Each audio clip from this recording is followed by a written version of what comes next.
Now that you guys know what I do in my spare time, not much, I thought I'd add a little bit of value to YouTube. Oh, hell no, I'm worth more than that.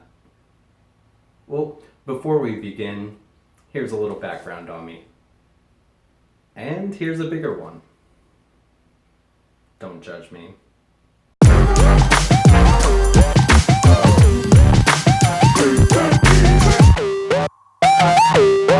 In all the endless thinking about starting a YouTube channel, I wanted the first one to be perfect. And then I realized, no, I don't. I don't want it to be... I don't want it to be BFF perfect. I misspelled that. I don't want it to be perfect. It's too much to live up to, man. Then what? I'm falling in my own downpours. Oh, autocorrect is fired. I'm falling in my own shadow of being too good.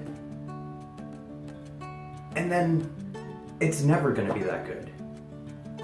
Sometimes I like to pretend that what's that word?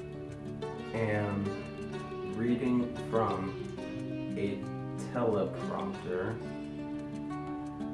but I'm really not. I am just reading this all from memory. So support the cause. Sometimes. This is my third video. There is no sometimes. So what does it take to start a YouTube channel? Hello?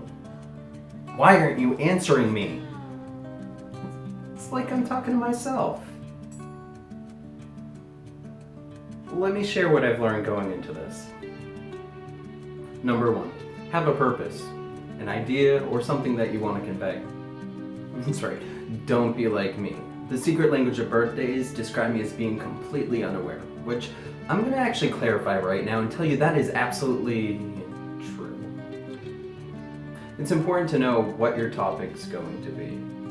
So, some people, they write notes. Others write a script, they follow it, and others run for president.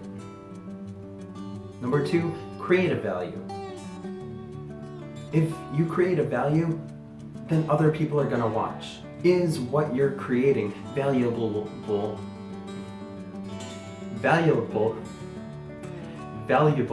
to other people? Or is it like a bad relationship where there's a disconnect and there's no positive communication between the two of you? So you end up fighting and one person wants to do something, the other person never wants to do anything. And then you go to bed, they're sleeping on the opposite side of the bed, and you end up crying yourself to sleep because you're just wondering where things went wrong. Nah, of course that doesn't happen.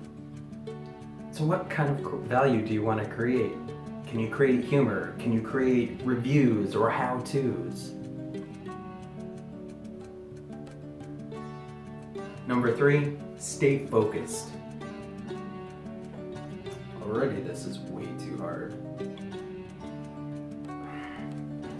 That's it. I quit. Number 4, you don't need a ton of fancy equipment. I'm using a Samsung Galaxy S7 with a crack across the screen and across the selfie camera too, which has been driving me nuts for months. And $300 laptop from Walmart running DaVinci Resolve and Fusion. My biggest investments were in a tripod because I'm not Mr. Fantastic, I can't reach halfway across the room, and a microphone because I'm not acting in a silent film and I don't want to sound like I'm talking inside of a tin can. I also got lights because even though I'm white enough to glow in the dark, I still need to see the camera.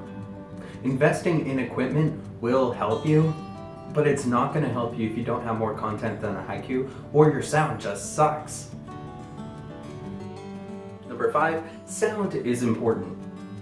Not only because I don't know sign language, but because according to several sources, people don't mind watching poor video quality.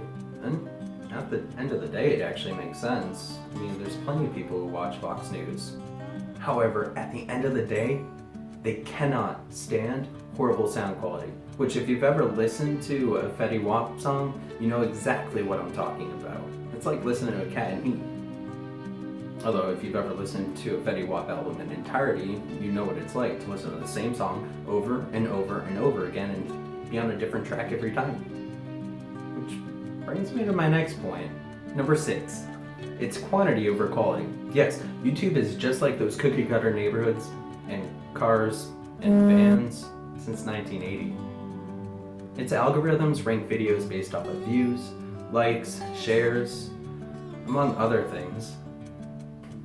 It places value on how many you can pop out, just like that girl you know who refuses to take birth control. The more you make, the more you earn. It's just like welfare. Number 7, be consistent.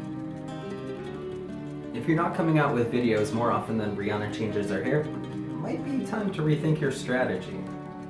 For some, consistency means eating a lot of fiber. For YouTube, that means releasing a lot of videos. Now, if you find that the consistency of your YouTube videos is like eating too much fiber, it might be time to go back to brainstorming. Number 8, don't do it for the money. That's right, I'm here to undervalue myself, just like Lindsay Lohan. Just kidding. Don't do drugs, kids.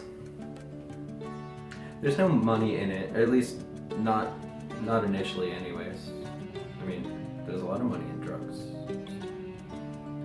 There's a lot of money in drugs, actually. Don't do it. Stick to YouTube, it's legal. YouTube changed its policies when advertisers started pulling out due to some unfortunate press and news on a few YouTubers.